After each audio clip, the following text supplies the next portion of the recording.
Starting off this countdown, we have the vampire fish falling from the sky. Back in 2015, something really weird happened in Alaska. A bunch of vampire fish, aka lampreys, were seen falling out of the sky and landing on people's lawns. Now, if you've never seen a lamprey before, they're terrifying. They look like something you see in your nightmares. It looks like a mix between a snake, an eel, a worm, and like a leech. They can be anywhere from 5 to 40 inches in length and attack fish by sucking the life out of them. Lampreys have 11 or 12 rows of teeth that wrap around in their mouth like a ring. I'm telling you, they're terrifying. Now imagine this, these aquatic creatures fallen from the sky and landed down on the ground right in front of you. People were terrified when this was happening, and rightfully so. They were probably thinking that it's like the end of the world. Anyways, in the end they believe that this was caused by gulls grabbing them out of the ocean and then dropping their dead bodies when flying over someone's lawn. Which makes me feel a bit better, like at least we know they weren't just like spawning out of the sky, you know? In our 9th spot today we have the upside down tree garden, and if you guys are liking this video so far, then why don't you smash that like button because it really helps us out. This is actually quite beautiful and I would love to go to Alaska just to see this garden. Located in Mendenhall Valley, it is filled with trees that are literally planted upside down. These are referred to as flower towers. They have their tops buried in the ground and their roots are up in the air. On top of the roots, they then form like a little basket where beautiful bright flowers are planted on top. Now you may be wondering, who designed this garden and why? Well, in 1985, a landslide uprooted a bunch of trees and destroyed one of the main streams. So a man named Steve, a landscaper, was assigned to restore the stream. As he was working on it, he picked up a large fallen tree stump that was upside down and slammed it into the soft mud. Then he was like, you know, that's cool, and then continued to take all these trees and just put them in the mud upside down. And Steve was right, cause it does look frickin' cool. Coming in at number 8 we have the giant crab, aka the red king crabs. Now when I say that these things are giant, they are giant, like massive. They can grow up to 25 pounds with a leg span of 5 feet. Dude, I'm about 5'5.5", so those things would be close to my size if I like laid down beside them, which I never would, but anyways, fishing them in Alaska is really popular. Roughly 100 boats go out fishing for them over a period of 2 to 3 months, and millions of pounds of this crab are harvested. So it must be an Alaskan delicacy. In our 7th spot today we have the moose poop jewelry. And you heard me correctly. There are people in Alaska that turn moose poop into earrings, necklaces, you name it. I mean, hey, it's sustainable, so why not? But just the thought of someone like handling moose poo, it just makes me shiver. You know, like the smell would get to me. But it's not only jewelry that you can buy there. You can get tree ornaments or keychains all made out of moose poop too. Don't worry though, the poo is fully dried and double coated with a seal, so not only does that strengthen it, but it also makes sure that it doesn't smell. In our 6th spot we have the abandoned igloo city.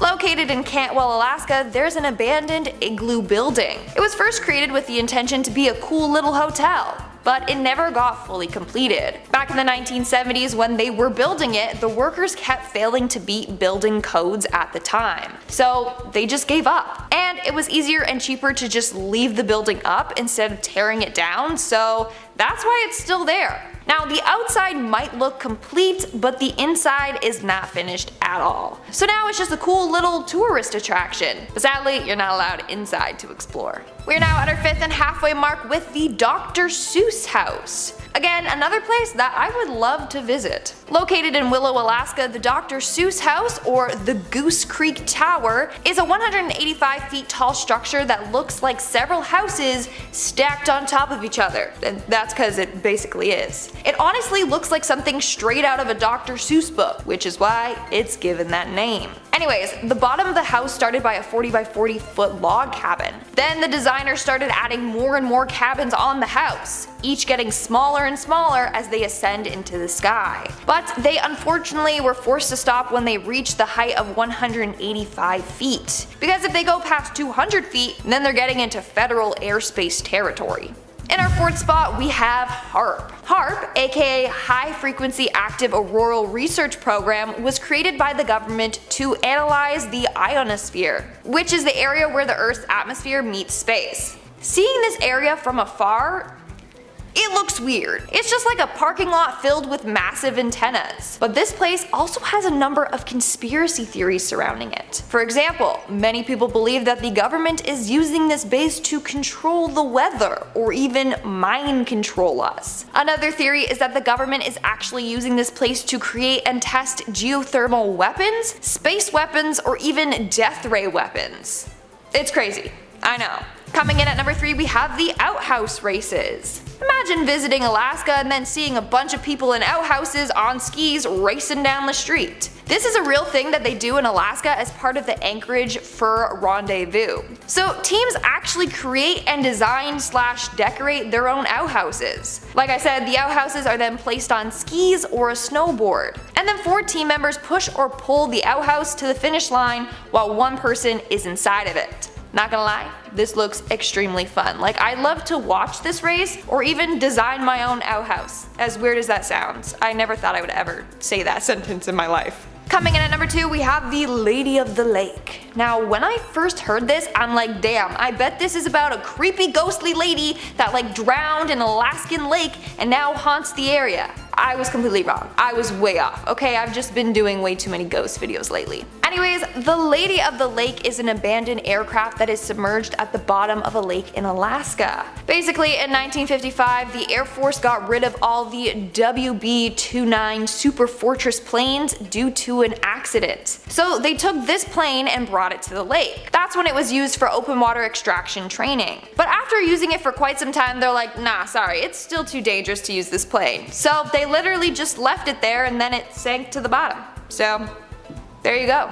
And in our number 1 spot today, we got the Blue Babe. This is the name given to the mummified remains of an Ice Age bison. The remains are more than 36,000 years old. So basically, during the Alaskan gold rush, when they were looking for gold, they came across a number of mummified animals. Obviously, they didn't care because it wasn't gold, so they just tossed the bodies aside. Then in 1979, a miner was like, yo, what the hell is this? Because he just saw a pair of bison feet sticking out of the mud. They carefully dug it out, and like I said, they discovered that this bison was 36,000 years old. Now, what's kind of weird is that they then took the bison's skin off of its carcass and just attached it to a replica model of it. Like, that was their way of preserving it. But still, it's kind of weird, like de-skinning and then reconstructing a dead animal. Starting off this countdown, we have the giant mosquitoes.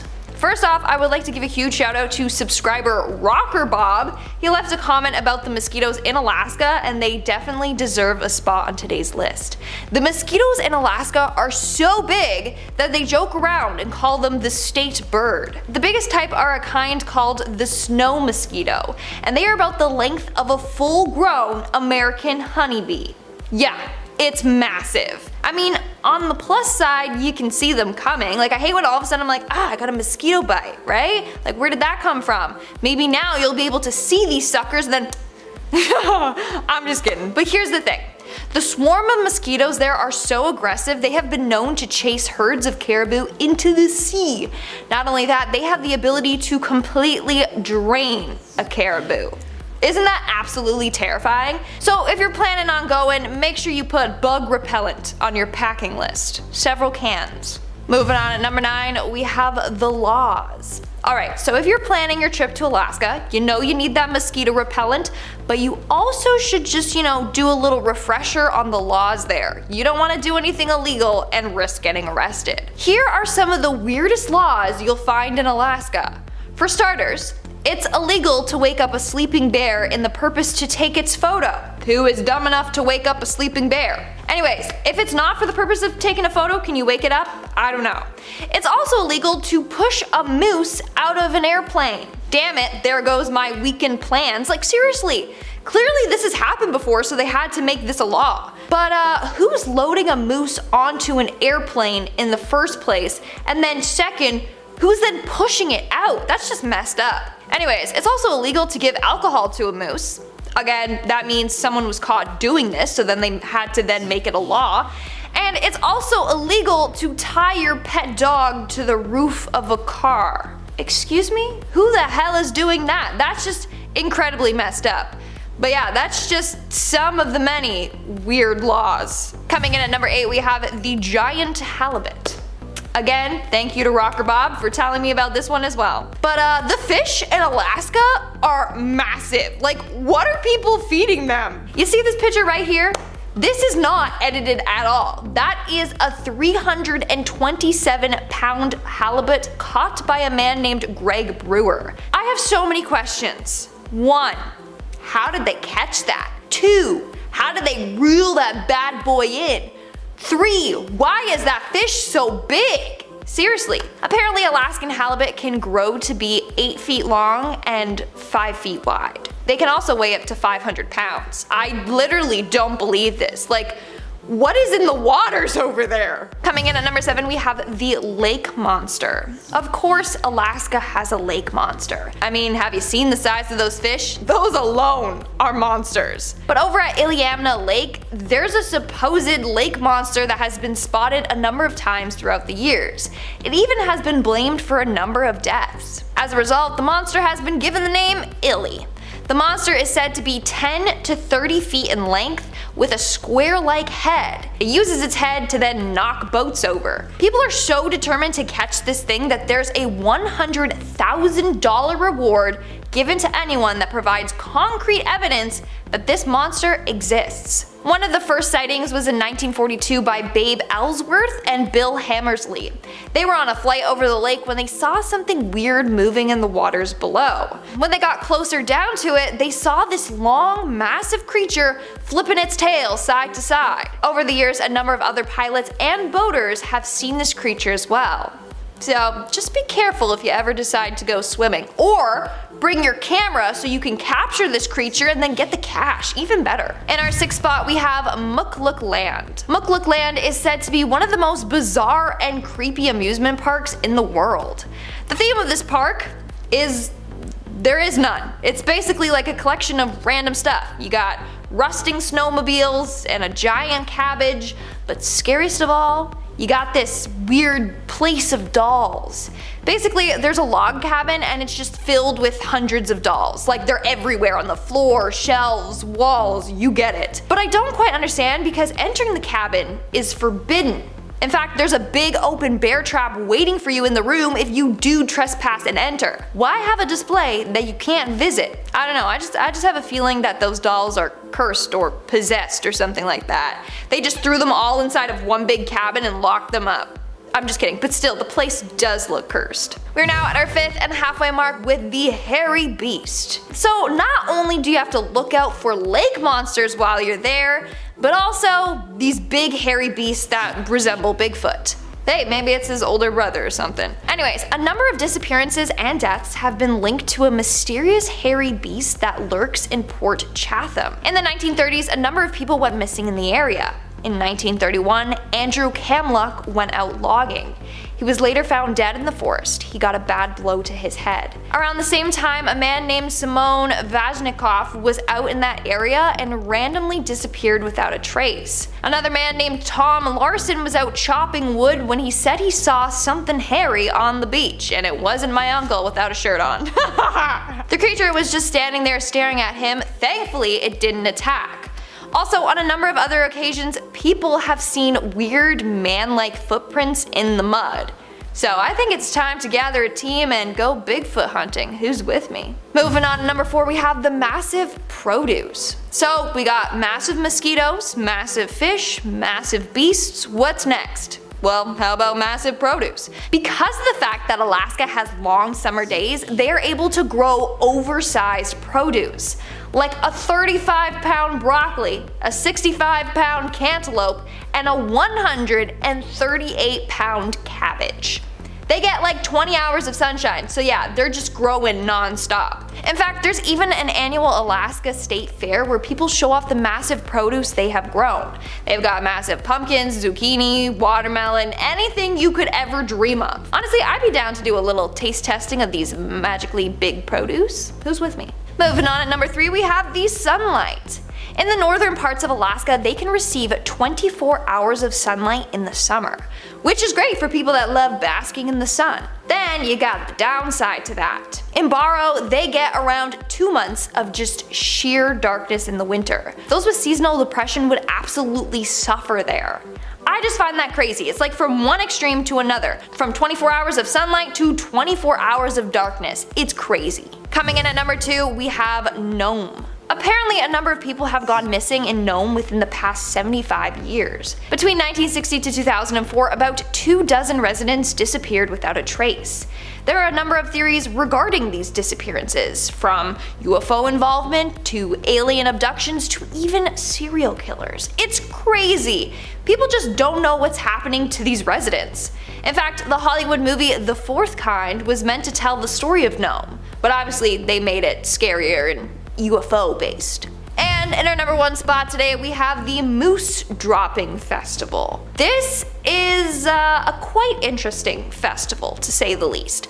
But basically, for years, there was this annual Moose Dropping Festival. Basically, they took moose poop, slapped some varnish on it, and then numbered them. The poop was then dumped from a crane in a parking lot.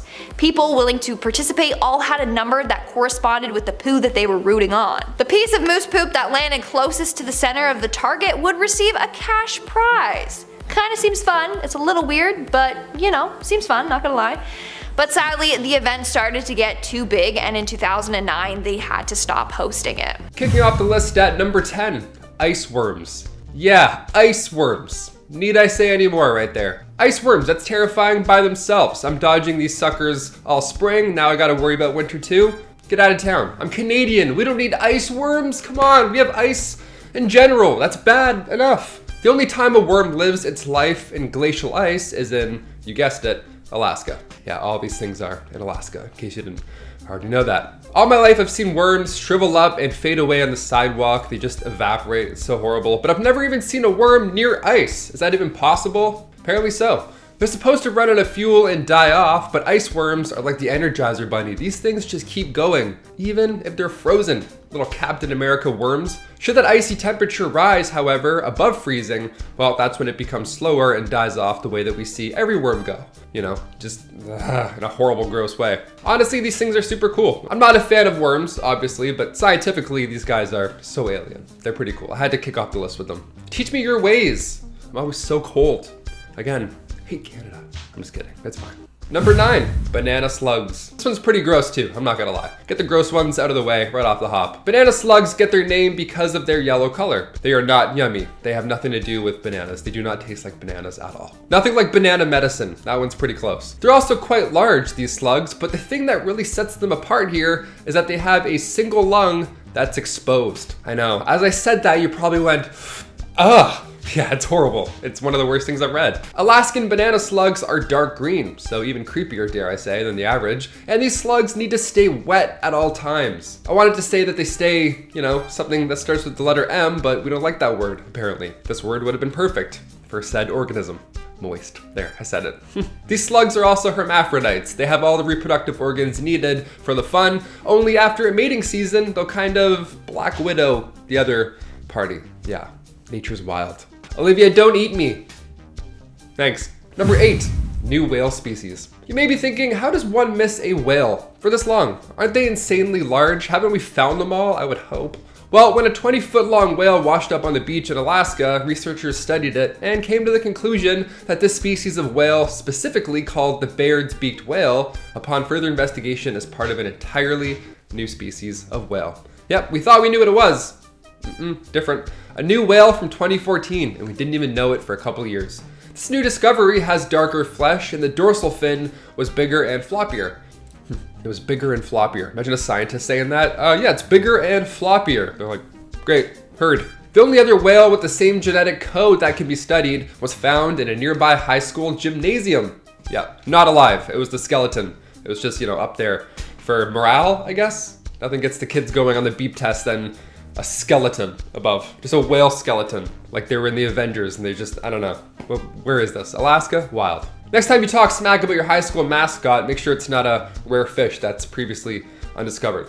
Yeah, always take a look. Check yourself, Bradley. Stop making fun of your mascots. My mascot was a dragon. But not like a cool dragon though. He was like a lame dragon. I'll move on. Number 7, needle snout monster. This one comes from around 200 million years ago, so not that new. This fossil had been discovered recently, however. It was discovered back in 2011 on an island just a few feet above sea level, so it was almost pretty close to fading away forever. It looks like an ancient iguana almost. It's a marine reptile thalassosaur. It's a new discovery from that time. This thing was roaming around Alaska 200 million years ago. I used to think humans were born too late. This pointy-nosed dude has changed my mind, my friends. We love science. We love finding things late. It's the only intact thalassosaur fossil ever discovered in North America, which is pretty sweet. Pat Druckenmiller, director of the University of Alaska Museum of the North, sounds like something from Game of Thrones, the Museum of the North. He really thinks this is a fascinating find, and rightfully so. The snout is pointed. It's literally razor sharp. This guy would have been an absolute menace back then. Thank God he's gone. Now instead we have to deal with these guys. Number 6, nudibranchs. Yes, nudibranchs. We love saying it. Go tell all your friends. Hey, know what I learned about? Nudibranch. A nudibranch. These little things are so strange, I cannot wait to talk about them. These soft gastropod mollusks are too cool for their shell. Yeah, they're so fancy, they're just like, I'll just be naked forever, no problem. They show it all. No shame. They're fancy sea slugs, basically. Their colors have made them the subjects of many nicknames. Obviously, these have been baffling sailors for centuries. There's more to them than you'd think. They can smell and taste through their fingertips. What a feature. I can't tell if I would want this or never ever want this. What's cooking? That's horrible. I would eat things through my hands all the time. Oh my God. I'd steal treats from my friends' backpacks. There's over 3,000 types of these dudes all waiting to be explored on Alaska's ocean floor. If you want to get an up-close look yourself, just know they're quite good at absorbing toxins from predators and then storing them for later on. So tread lightly. Don't be poking anything. Watch out for colorful deep sea spaghetti. Always keep your eye open for deep sea spaghetti. You'll see them coming also. These things are giant and they look like they're from Avatar. You won't miss them. Number 5, a strange catch. When you fish off Alaska's coast, you really never know what you reel in. Sea creatures are already creepy enough, but imagine pulling up this thing. Back in 2019, an angler named Sarah Alford pulled up this alien-looking sea creature. And when she posted her catch online, everybody else was like, great, what is it though? And no one had any idea what this thing was, including herself. Everybody was just as confused as she was. What planet did you catch this thing on? The clip got millions of views, no problem. People were upset in the comments even, saying not to pull him out of the water because he couldn't breathe. But then other comments are like, yeah, but why? What is it? Is it a fish? Does that mean that's a fish? Turns out this thing is a basket star, a species of Shinoderm, aka sea star. Yeah, it's just a fancy starfish. Yeah, not all starfish look like starfish. Sometimes they look like inside-out aliens. Sometimes they look like haunted bowls of ramen. The more you know. Number 4, pyrosomes. I've said it once and I will say it again. The ocean, the sea, hell, even the lake sometimes. Nope, not going in. I'm gonna stay dry forever. It's home to a lot of weird stuff. There's a lot of weird stuff hiding in the water. Starfish that look like they're inside out, jellyfish that age in reverse. It's all truly alien. The more we find, the happier lad I am on the land. Like pyrosomes, for example. This is straight out of, I don't know, hell? These tropical tube-shaped sea creatures are appearing in the millions near Alaska. Why?